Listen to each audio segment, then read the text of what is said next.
Hi, everyone. So let's start talking about mass comm theory, because that is sort of the foundation for anything that we want to understand about media literacy, as well as about how industries work, how choices are made, and how we are impacted by those choices. So let's begin with the era of the mass society theory. So, in the era of the mass society theory, it was early days yet for mass comm theory. And one of the big theories was the hypodermic needle or the magic bullet theory. This was centered around the idea that media exercises control, that the media can undermine the social order and corrupt society to believe what they want you to believe. Okay? The people are defenseless against the influences of the media. Um, and this theory resonated with fears of fascist and communist movements in the 1930s and 40s and reached its apogee in the late 1950s. This theory is widely rejected today because it is dependent on both the media being able to send a message to an audience who will unquestioningly accept their message. So think about that a little bit.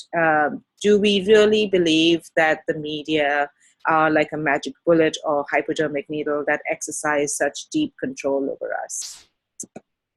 The next era was the era of the scientific perspective. And some of the big theories that came about during the scientific perspective, which meant that scientists, it was getting more scientific to study mass comm. Two big ones that came up during this was the uses and gratifications theory, the agenda setting theory, well, four big ones, dependency theory, and the social cognitive theory. So what happened was that the methods of research started to develop around the effects of media consumption. People realized we have to employ certain methods of actually studying this rather than theorizing about it independent of any actual empirical research. So one of the big theories there was the limited effects theory. Paul Lazarsfeld, he found that different people respond differently, right? That effects are limited. For example, some of you identified yourselves as ironists, and others said they were fans when looking at Todd Gitlin's different ways of being, or strategies of navigating the media. If you haven't looked at that yet, go look at it. It sort of connects really well with this lecture. The two-step flow theory said that opinion leaders consume the information and distill it before distributing it to us, right?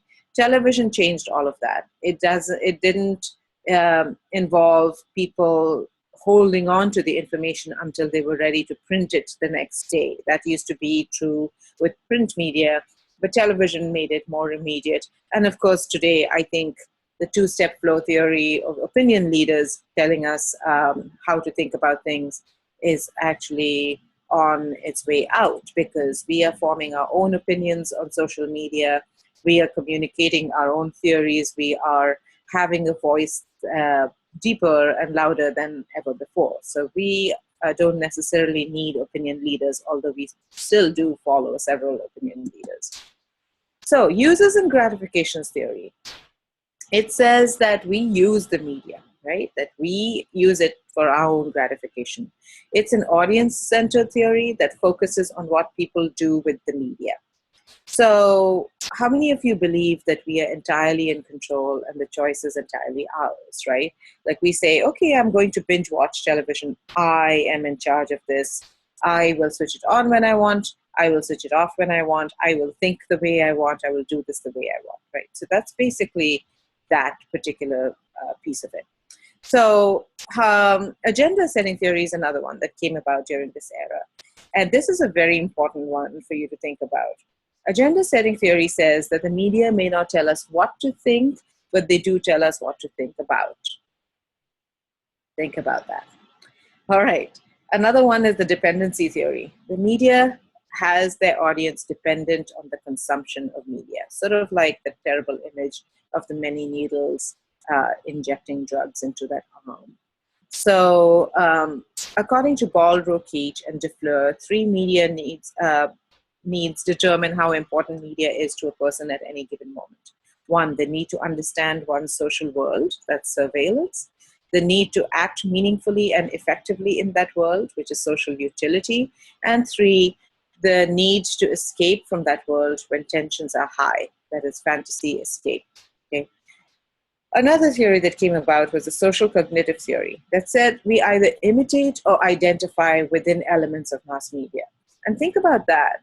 Several of us are affected by that. We are fans. We identify with people in the media, with different characters, and they sort of shape some part of our personality and possibly our decision making as well. So that's an important one to consider. So why study theory? Because it's super cool, and also something to consider that Mark Zuckerberg has said, when you give everyone a voice and give people power, the system usually ends up in a really good place. And we've kind of seen this to be true, haven't we? That we've had so many social movements come up with the rise of social media. That's an important thing to think about. So the era of cultural theory came about next, okay? So this cultural theory basically says that meaning and effects are negotiated by the media and their audiences. It's the social construction of reality was one of the big theories that came about, the concept that came about. So think about this, like we construct our reality together, okay, that we negotiate the media and their audiences. So let's think about some terms. When I say spring fashion, what do you think of? Well, you probably thought of bright colors like yellows and pinks, and you thought of dresses, and you thought of what else? Spring fashion. I think about fashion shows and people coming out with their spring line, right? We have certain ideas in our heads that we all agree that these are the connotations or the connections that come up in our heads. What about cool dude? Who do you think about when I say that? I don't think you want to know who I think about. All right. What about hot babe? Right? Again, there are some people, we have a general idea of what is considered hot, right? And we don't necessarily sway or stray too far away from the general idea that society has come up with. And big corporation, what do you think about? You either think about big money, you think about power, you think about maybe negative power or corruption, right? So these are things that societally we have agreed upon to be true of these words and to be true because we have seen them over and over in the media. So the next one is cultivation analysis. Cultivation analysis is very important. I think about whether it continues to be true or not, or whether it ever has been true or not, okay? And I don't necessarily disagree. I keep thinking about this. Okay? So it says the television cultivates or constructs a reality for the audience. I would extend this into social media today as well, right? That if we continue to see a lot of posts that are about terrible things, about only bad happening in the world, we will tend to think that the world is a bad place. So media scholar George Gerbner uses the theory of cultivation analysis to argue that television constructs a reality for us. Those who watch a lot of television believe the world to be a violent place, much more so than those who do not watch TV. Right? This is an important thing, and I think we've noticed that in ourselves as well. When we're away from things, we get a general sense of the world that is closer to our reality. How about critical cultural theory? It says people are oppressed by those who control the culture. Excuse the typo there. It should be by those who control the culture. Mass media controls culture and therefore oppresses their audience. Now think about how critical cultural theory seems to be going back to the hypodermic needle theory. It's kind of giving the same power to the media and making us believe that we are powerless. So it's kind of out there a little bit, and we need to think about what it means. I do believe it to be true to some degree, but I think we need to explore and push and prod that theory. So again, back to why study theory, because it's super cool, and some of these theories will appeal to you. They will resonate with something you have felt all along. It will equip you to negotiate your way through media and culture. Knowing how theories developed and research advanced will inform you about how the media work and how they work on us or with us.